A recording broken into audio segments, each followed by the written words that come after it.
بسم الله والحمد لله والصلاة والسلام على سيدنا رسول الله وعلى آله وصحبه ومن والاه. الحمد لله الذي هدانا لهذا وما كنا لنهتدي لولا أن هدانا الله، ونشهد أن لا إله إلا الله وحده لا شريك له، ونشهد أن سيدنا محمدا عبده ورسوله خير خلقه وخاتم أنبيائه صلى الله عليه وعلى آله وصحبه وسلم تسليما كثيرا. Mes chères sœurs, mes chers frères, assalamu alaikum wa rahmatullahi ta'ala wa barakatuh. As'alullah an takunu bi khairin, insha'Allah. Je prie Allah subhanahu wa ta'ala pour que vous soyez tous en bonne santé et que vous êtes en train de profiter de ces grands moments du mois de Ramadan. On arrive à la fin, donc on arrive aux 10 derniers jours, on y est déjà, masha'Allah. Donc on est le 22 Ramadan, bi'idhnillah, qu'Allah subhanahu wa ta'ala nous permettre de vivre jusqu'à la fin de ce mois et nous fasse profiter au maximum de ces jours qui restent pour intensifier l'adoration, Inch'Allah, et pour faire le maximum du bien autour de nous. Alors, ces derniers jours, qui s'appellent les 10 derniers jours de Ramadan, Rasulullah sallallahu alayhi wa sallam, le messager leur a donné beaucoup d'importance et nous a incité d'intensifier les efforts pendant ces mois, pendant ces jours, je veux dire, pendant ces derniers jours. On aurait aimé que ce soit des mois, mais Allah subhanahu wa ta'ala a fait que toute chose a une fin. Donc, Kana Rasulullah sallallahu alayhi wa sallam, disait Aïcha, la mère des croyants, yajtahidu fil ashr al-awakhir ma la yajtahidu fi ghayrihi. Donc, il faisait beaucoup plus d'efforts que ce qu'il le faisait pendant les autres jours du mois de Ramadan et pendant les autres jours, les jours de l'année. Donc ça montre qu'il y a donc cette sunna du prophète alayhi salatu wassalam d'augmenter l'intensité des efforts. Et il est connu comme que Rasulullah sallallahu alayhi wa sallam pratiquait régulièrement tous les ans la retraite spirituelle.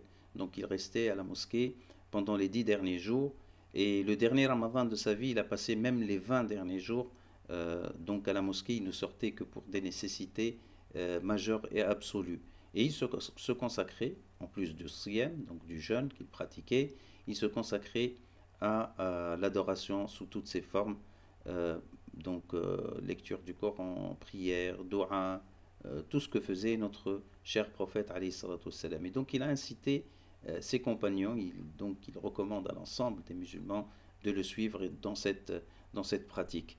Aïcha radiyallahu anha, en tant que témoin oculaire et l'une des personnes les plus proches du prophète alayhi salatu wassalam, elle disait إذا دخل العشر الأواخر كان رسول الله صلى الله عليه وسلم إذا دخل العشر الأواخر أحيا الليل وأيقظ أهله وشد المئزر. Donc quand il arrive ces 10 derniers jours ou ces 10 dernières nuits, il se réveille toute la nuit, et il réveillait aussi ceux qui étaient capables de se réveiller et de faire la prière avec lui, donc pour l'accompagner dans cette adoration, dans cet effort intensifié, et il se serre la ceinture, c'est-à-dire pour montrer qu'il est, sallallahu alayhi wa sallam, en mode ijtihad, persévérance et effort intense. Alayhi afdalu salati wa salam. Donc essayons de prendre de cette tradition prophétique ce que nous pouvons faire, l'i'tikaf, c'est-à-dire la retraite spirituelle pour cette année.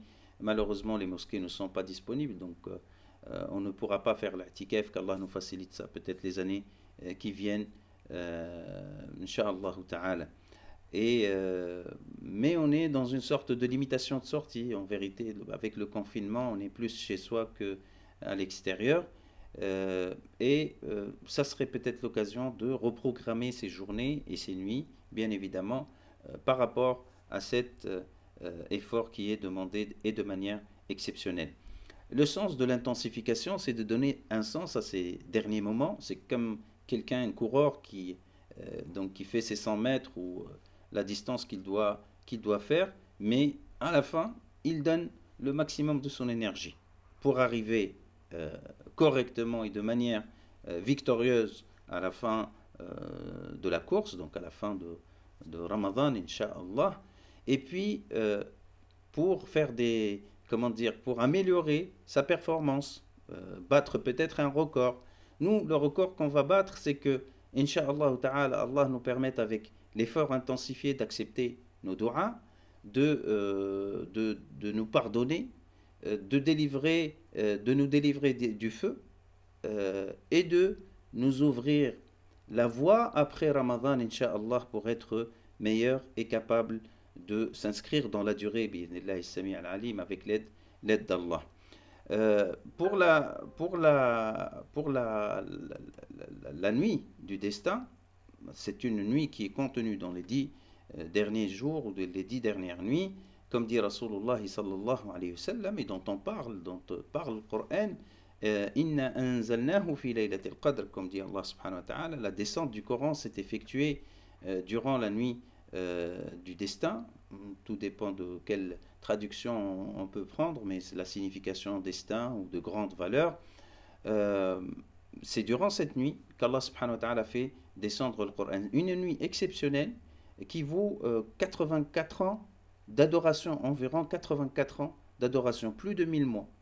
Elle vaut plus que 1000 mois d'adoration. Et si Allah subhanahu wa ta'ala l'a distingué, c'est parce qu'il y a un secret quelconque, et parce que ça donne aux croyants cette proximité intense qui va, Inch'Allah, lui servir pour la suite. Alors, c'est une nuit qui est comme les autres nuits, donc où on fait les efforts, et elle est caractérisée par un dua que Rasulullah sallallahu alayhi wa sallam a appris à Aïcha, la mère des croyants, radiyallahu anha, qui consiste à dire Allahumma innaka afouun tuhibbul afwa fa'fu anni. Ô mon Seigneur, tu es pardonneur, tu aimes le pardon, pardonne-moi. Et à le répéter plusieurs fois, à le répéter tant qu'on le peut. Donc, charger ces nuits d'adoration variée, salat, donc prière, lecture et récitation du Coran, dua, donc faire des invocations, faire des évocations, dhikr aussi, des mentions de dhikr, la ilaha illallah, astaghfirullah, subhanallah, et les différentes formules de dhikr qui sont mentionnées dans la sunna du prophète alayhi as-salatu was-salam. Donc l'essentiel, c'est de remplir ces moments de bonnes choses, aussi les bonnes actions et les bonnes œuvres, aussi pendant ces derniers mois qui sont marqués par plus de générosité au niveau des dépenses et de bienfaisance pour aider les gens, nourrir les gens, par exemple. Et il est marqué aussi par Zakatul Fitr. Donc on doit sortir Zakatul Fitr à partir du 27e jour. Donc on peut la sortir avant cette zakat, cette aumône de la rupture du jeûne, et qui vaut 7 € par personne, comme il a été annoncé concernant tous les membres de la famille. Donc pour chacune des personnes qui composent la famille, le chef de famille doit sortir, donc il doit sortir 7 € par personne. Donc plus de ijtihad, plus d'efforts de bienfaisance aussi. Alors, concernant Laylatul Qadr, il faut savoir que Allah subhanahu wa ta'ala a gardé le mystère de cette nuit, même si dans certains hadiths du prophète alayhi salatu wassalam, il est indiqué qu'elle est parmi les 10 dernières nuits, ou plus précisément parmi les nuits impaires. D'accord? Les nuits impaires. Les nuits impaires, ça veut dire le jour du 20 Ramadan qui donne sur le lendemain, donc c'est le 21. Donc c'est cette nuit qui est considérée comme une nuit impaire. Donc faisons l'effort, Inch'Allah, intensifions l'effort, et puis, comme disait Aïcha radiyallahu anha, c'est une affaire qui concerne toute la famille. Donc Rasulullah sallallahu alayhi wa sallam incitait tout le monde à se réveiller, même les plus jeunes, et surtout les plus jeunes, pour les habituer, tant que ça ne contredit pas leur programme de la journée, pour l'école et autres, donc les réveiller quand même le temps qu'ils s'habituent à pratiquer ces bonnes habitudes de fin de Ramadan, Inch'Allah. On peut conclure de cette intensification voulue par le prophète alayhi salatu wassalam, c'est de donner un rythme fort, donc un rythme fort qui doit marquer de manière aussi profonde le pratiquant, donc le musulman dans sa pratique, et l'imprimer de manière forte pour qu'il puisse continuer donc après Ramadan avec une belle intensité, une foi plus profonde, une pratique plus correcte et avec beaucoup de droiture. Donc ça c'est l'être humain, donc il a envie d'être où il doit être donc poussé, motivé pour faire le meilleur de ce qu'il peut. Donc, ce qui est important, c'est de continuer, Inch'Allah, dans la même lancée et prendre de Ramadan ce qui est utile pour après Ramadan. Allah nous a permis donc de passer de très bons moments de spiritualité, de bienfaisance, Inch'Allah, j'espère pour tout le monde. Et nous avons goûté le fruit de Ramadan de manière instantanée. À chaque fois qu'on est dans la pratique du siyam ou de la prière ou autre pratique, mais vraiment on sent l'apport qu'a Ramadan pour chacun d'entre nous. Donc on a envie, ou ayant cette envie de garder cette douceur, Dieu seul sait si on va vivre pour un autre Ramadan ou pas, mais si on continue à vivre, vivons avec l'esprit de Ramadan. Prenons de Ramadan son esprit, Inch'Allah, et les meilleures des pratiques que nous avons vécues. Je citerai quelques petits points, Inch'Allah, pour que chacun d'entre nous puisse méditer et puisse avoir ce regard sur la suite après Ramadan, Inch'Allah. L'un des plus grands enseignements de Ramadan, c'était at-tawba, le fait de se repentir, de revenir vers Allah. Et j'élargis le terme de tawba, toutes sortes de remise en cause, de questionnement de soi, dans l'objectif de se corriger et de faire mieux, Inch'Allah ta'ala, que ce soit au niveau personnel, sa piété individuelle, ou la piété qui concerne l'ensemble de son entourage et de la société. Donc c'est un moment qui était par excellence un moment de retour vers Allah, donc de repentir et de tawba, de reconstruction de son fort intérieur et de sa propre vie. J'espère que ça va continuer. Pour certains, c'est un point de continuité, pour d'autres, c'est un point de départ. Beaucoup de gens, Allah leur a permis d'ouvrir les yeux sur beaucoup de choses pendant ce mois, qu'ils ne se privent de continuer dans la même direction. Autre chose, deuxième point, c'est as-siyam en tant que pratique. Donc siyam, c'est une adoration de la sincérité parce qu'elle est entre le Créateur et l'homme, entre l'homme et son Créateur.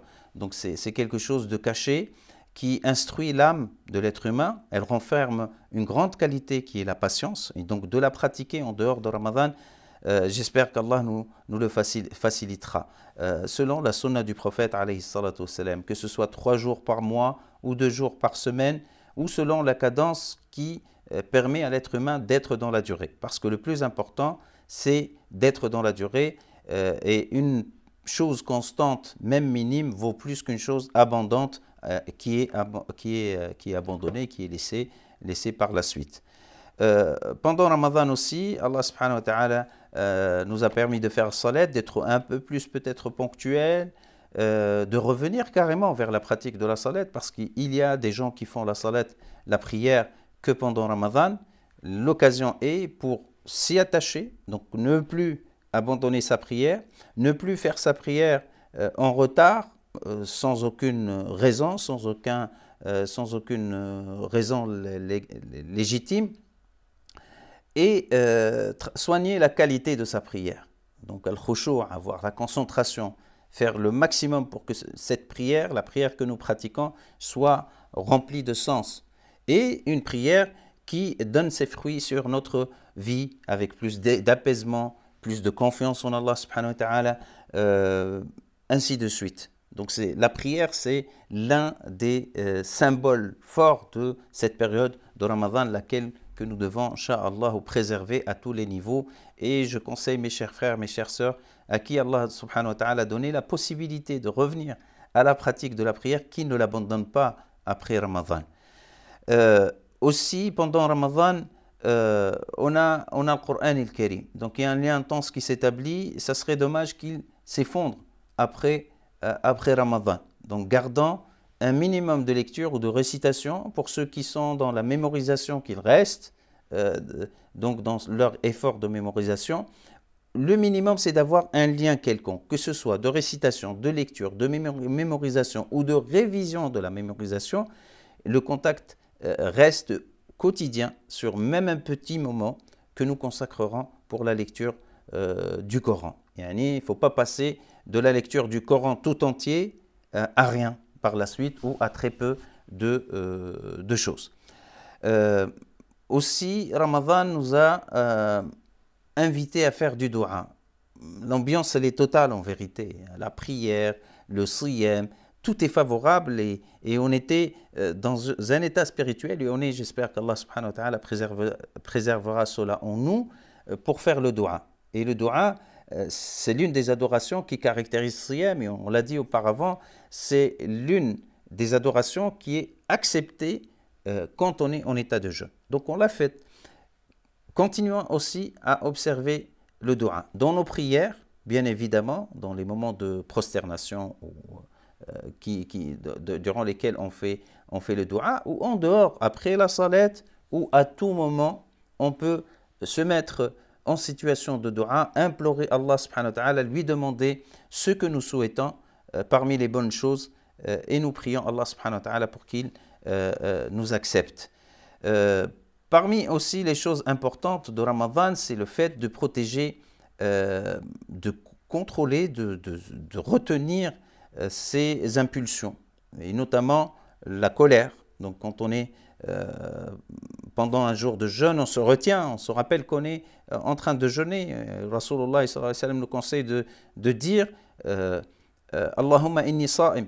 Oh mon Seigneur, je suis en état de jeûne. Tu te rappelles que tu es en état de jeûne pour que tu te retiennes. Cette retenue, cet exercice qui a duré quand même pas mal de temps, devrait avoir aussi un effet sur la suite. Toutes les personnes qui sont un peu impulsives, qu'ils se remettent en question, qu'ils se disent, voilà, et le siyam, entre parenthèses, pourrait être un remède.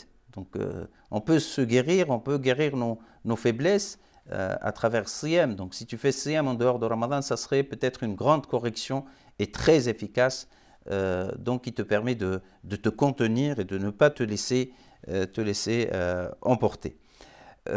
Aussi le contrôle de nos sens, notre regard, notre ouïe et surtout notre langue, ce qui est extrêmement important. Le siyam, c'est un entraînement à la retenue de la langue, de ne dire que ce qui est bien et de demander pardon quand on se trompe. On est des êtres humains, de préserver son regard, donc protéger son regard de toute tendance vicieuse. Un regard qui cherche un désir qui n'est pas licite, ou un regard envieux, ou un regard méprisant, ou un regard de toutes sortes de regards qui peut atteindre nos cœurs et affaiblir notre foi. Aussi, notre ouïe, il faut la protéger et ne pas s'associer à tout ce qui affaiblit notre conscience et notre cœur et nous emmène peut-être à partager avec les gens des moments de médisance par exemple, ou de mensonges, ou toutes sortes donc de mal, qu'Allah nous en préserve. Donc il y a des choses sur lesquelles on doit s'abstenir, et on continue l'abstention parce que ce n'est pas spécial de Ramadan, et il y a des choses sur lesquelles nous devons, Inch'Allah ta'ala, faire des efforts. Parmi les choses sur lesquelles on doit faire des efforts, certainement la bienfaisance envers les gens. D'accord ? Cet effort de don qui n'est pas limité à Ramadan et qui vaut toujours le plus haut degré de bonté pendant Ramadan ou en dehors de Ramadan. Donc cette solidarité qu'on a pu avoir, qu'Allah subhanahu wa ta'ala a réveillée en nous pendant Ramadan, elle nous sert bien évidemment pour après Ramadan. Notre société a besoin de toutes sortes de biens, il y a besoin de toutes sortes d'actes de bienfaisance. Gardons cet élan et préservons-le durant toute l'année, Inch'Allah ta'ala. Commençons déjà dès maintenant à réfléchir sur la suite, après Ramadan. Chacun d'entre nous est particulier, donc à chacun ses difficultés, à chacun ses points forts, à chacun ses points faibles. Prenez le temps, et surtout quand on parle de 10 derniers jours comme étant des moments de retraite partielle ou totale pour ceux qui peuvent. Donc c'est des moments justement de mettre les points sur les i, faire le point vis-à-vis de soi-même et se préparer pour un nouveau, Inch'Allah, un bon nouveau départ pour la suite, Inch'Allah Ta'ala. Qu'Allah nous facilite à nous tous, à vous, d'avoir cette sagesse, cette force de foi, cette rectitude du cœur et de l'apparence, Inch'Allah Ta'ala, et qu'il nous fasse profiter jusqu'au dernier moment de ces jours bénis. أقول قولي هذا وأستغفر الله لي ولكم فاستغفروه إنه هو الغفور الرحيم وصلى الله على سيدنا محمد وعلى آله وصحبه أجمعين سبحان ربك رب العزة عما يصفون وسلام على المرسلين والحمد لله رب العالمين والسلام عليكم ورحمة الله تعالى وبركاته.